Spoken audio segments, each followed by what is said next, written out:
everyone, welcome back to my YouTube channel. My name is Yunda Fitriasa, or you can call me Yunda. Hi! Hello again everyone. Now I'm going to share with you guys some of the biggest secret of a flight attendant. I really don't think that I want to make this video before, but since some of you guys asked me about this, so I feel like maybe I have to share it with you anyway, because this is based on my personal experience. Could be different from one crew to another, and in this case I'm an ex-crew, so I'm just going to talk some things that happened to me when I was there. And this time it's not only about the positive side of being a cabin crew, but also the negative side that sometimes will affect yourself. So without any further ado, let's go to the video. But before that, don't forget to subscribe my channel and also like this video. Thank you so much. So now everyone, prepare your breath and let's start.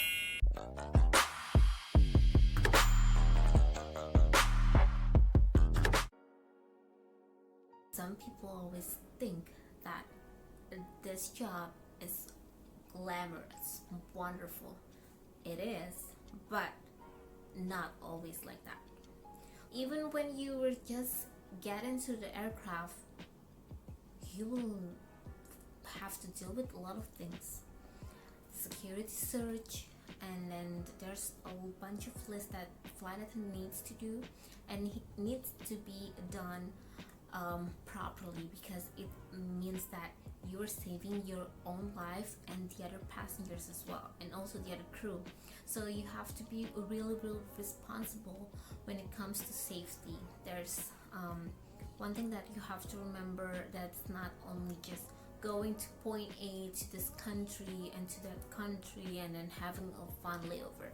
Fun layover is really fun when you don't have any conflict during the flight. So it means that you have to really care and take care of your performance during the flight. So it's something that not easy, but you can do it. And because you represent the brand of the airlines itself, so you have to be mindful in every time that you were talking to your passengers. Try to leave everything behind, all the problems in your head. Even though sometimes I feel like I have a conflict between me, maybe with my husband, or something that really bothers me about my apartment or about my flatmate, I cannot bring that into the aircraft and then start being annoying on the flight, and I cannot do that. I'm an adult, so I have to really be professional, and I have to give 100% during the flight, so the flight will go on smoothly. You have to be polite to your colleagues and also your passengers. So when I start flying, I didn't notice that I will feel something like this. I will never experience loneliness because I have a lot of people around me. But actually, guys, as the time goes by, it feels so weird, because you're always constantly meeting new people every single day, that you feel like it's enough.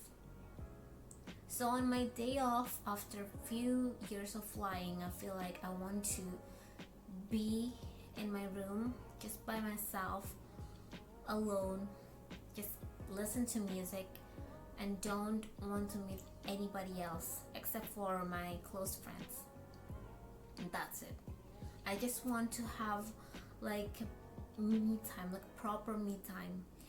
Even after sometimes flying, I feel like it's better for me to go on a layover by myself without any other crew with me traveling around.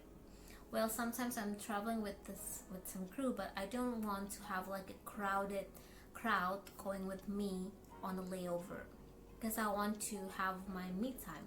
It happens after you fly for about maybe 1 year or more.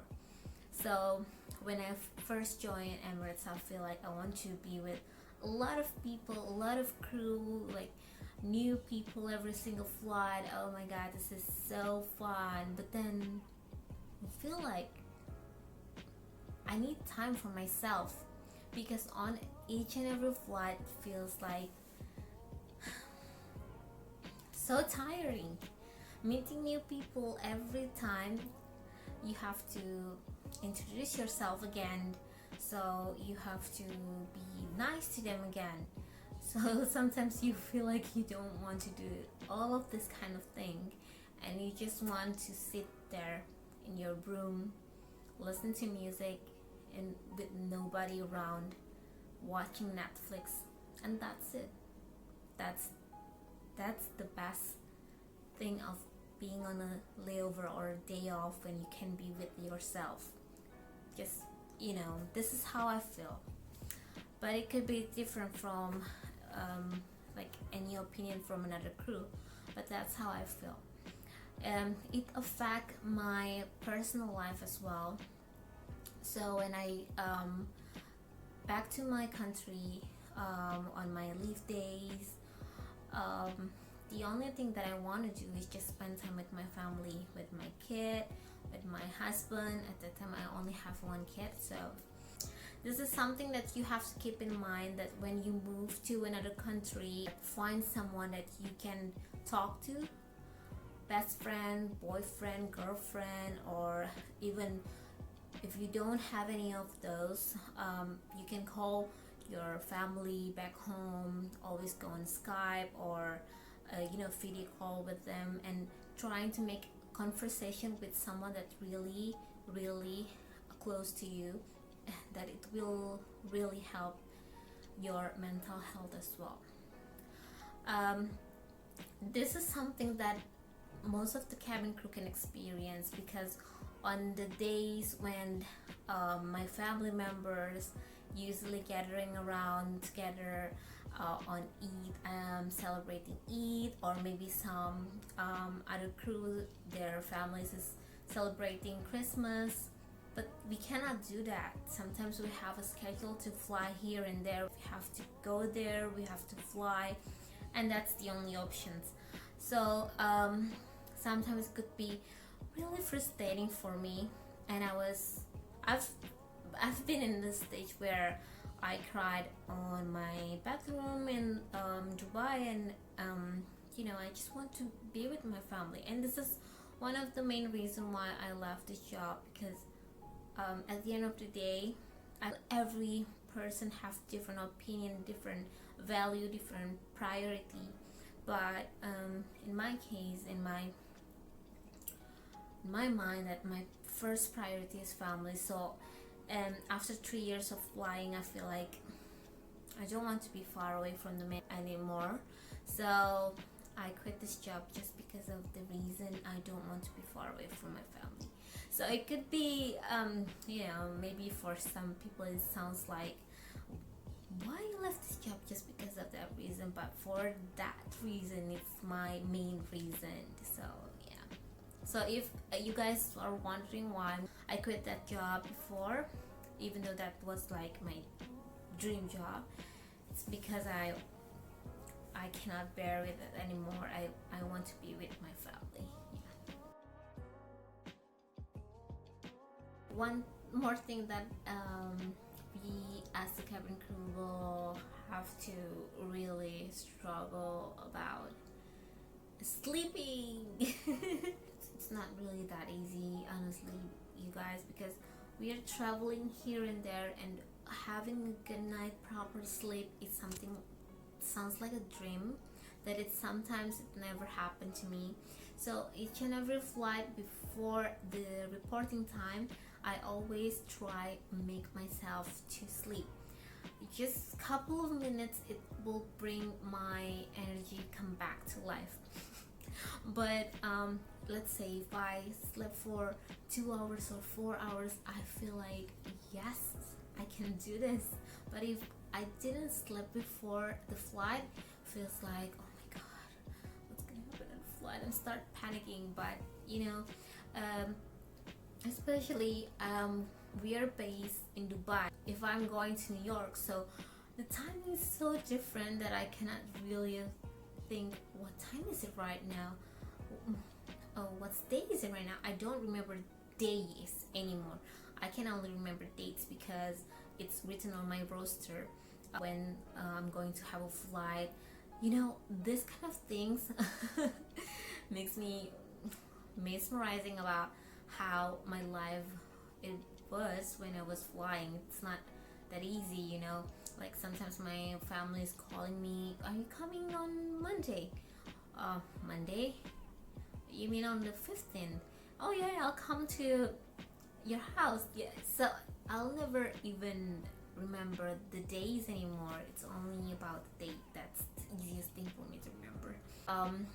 And every time I landed on another country, I'm trying my best to adjust my sleep timing, recording to like reporting time, the wake up call before the flight. So this time is like afternoon in Dubai. I have to sleep 2 hours or 4 hours before the flight. That's it. So yeah, it could be tough. If you're listening to me right now, it sounds like it's okay. I can handle it. But trust me, guys, when it really is in the reality,